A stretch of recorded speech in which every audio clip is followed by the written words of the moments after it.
Season's greetings, everybody. Cam Sweet here from the Garage Connection, and today we're going to talk about these Chinese mini excavators. All right, so for those of you that have been around for a little while, you know the deal with these things, right? They're all made in China. They ship them over. You can buy them on Alibaba. You can buy them on eBay. You can buy them direct from the company.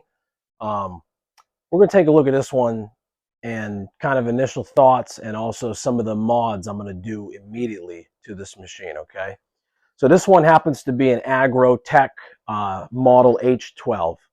Some people have QH12s, other people have H12s. They do make an L12, which is a slightly newer model. And then there's some knockoffs to the Chinese knockoffs. So like DLK makes one. About a million other companies make them. Kimron, Groundhog Equipment's got them. But let's be honest, they're all the same thing, okay? Got a Briggs & Stratton motor in them, little hydraulic setup.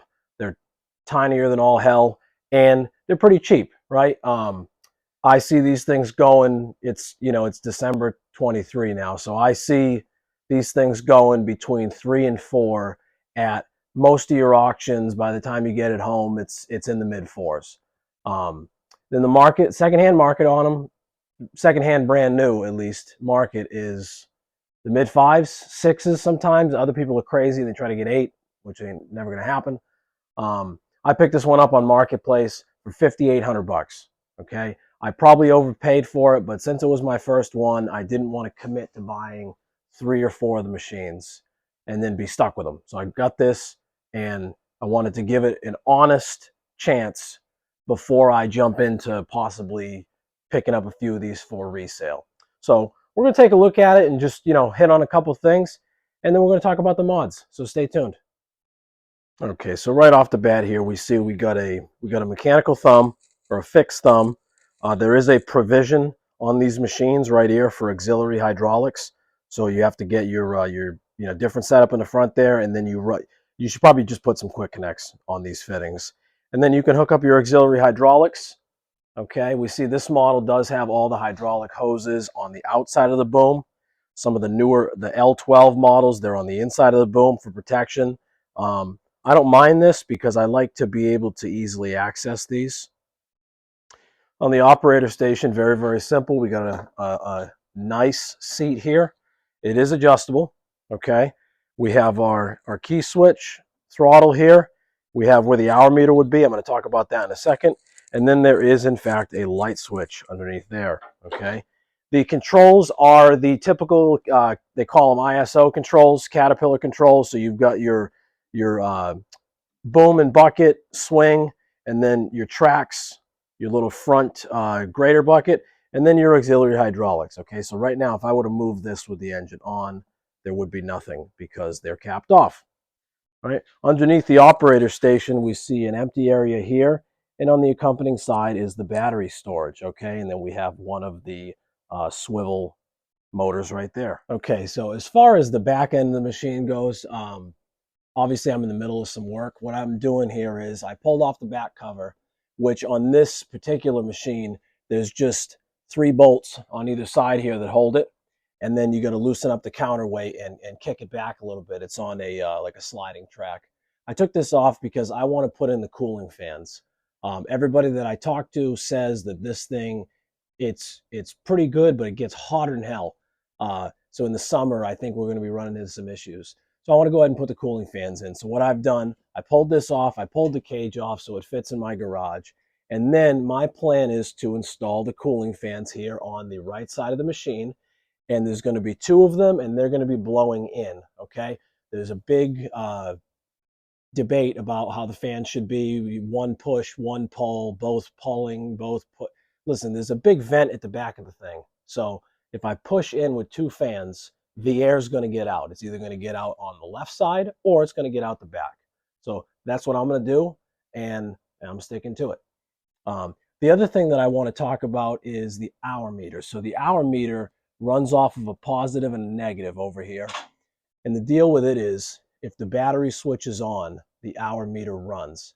So a lot of times you'll see at the auctions, a machine's got 300 hours on the hour meter and the thing's brand new. And that's why. So my plan is to not alter that, but some people choose to come off the key switch with the positive to hit the hour meter, and that's fair. You could do that if you wanted to. Then the last thing I want to talk about, we're going to switch views here a little bit, is the fittings, because this is a big topic when people talk about replacing hoses or whatever. So we're going to take a look at the hydraulic tank. So what we have here, the motor is connected to the hydraulic pump with what we call in the maritime industry a Lovejoy coupling. They are very popular for mounting prime movers to pumps. But the fittings on this are what a lot of people have had questions on, that I've seen on some of the groups. So these fittings are not JIC type fittings, okay? These are what's called DIN, D-I-N. It's the Deutsche Institut für Normung. It's basically the German spec that most of the European manufacturers adhere to. So instead of being a 37-degree flare, this is a 24-degree flare, sort of. It's a flare, but it's got a little collar that bites into the hard tubing, and ordering fittings for this is a little bit problematic. So what you have to do, instead, there's no dash sizes. It's all about the fitting itself. So you have to measure the OD of the pipe and then the threads, and that will tell you what the size is. Now, I believe this is what they call an M22 by 1.5. Same thing with the return up there. That's also, I believe, an M22 by 1.5. So my plan is to actually take off this return fitting here, and I want to get a couple of fittings and go from this DIN hose, or this DIN size, into a filter head with a spin-on filter right here, and then convert back into the DIN and go into the hydraulic tank, so I can add a return filter on the return side to keep the fluid nice and clean. Okay, so I am going to make videos about the fans and about this little return filter project. And if anybody has any other questions, shoot them over, and I'll see what I can do to answer them. I might do something about also the oil, so magnetic oil dipstick that I've seen out there, and also possibly something for the drain side of it. Maybe a little hose that makes it so I can drain the oil without getting it all over the floor. So for right now, that's going to do it for this video. Again, I got some projects planned in the future, and I really should be more adamant that I film this stuff, because I'm finding a lot of answers that people keep asking me questions over and over and over again, and it'd just be a shame that I share that. So for now, that's going to do it. Cam Sweet from the Garage Connection, and I'm going to stay on this project.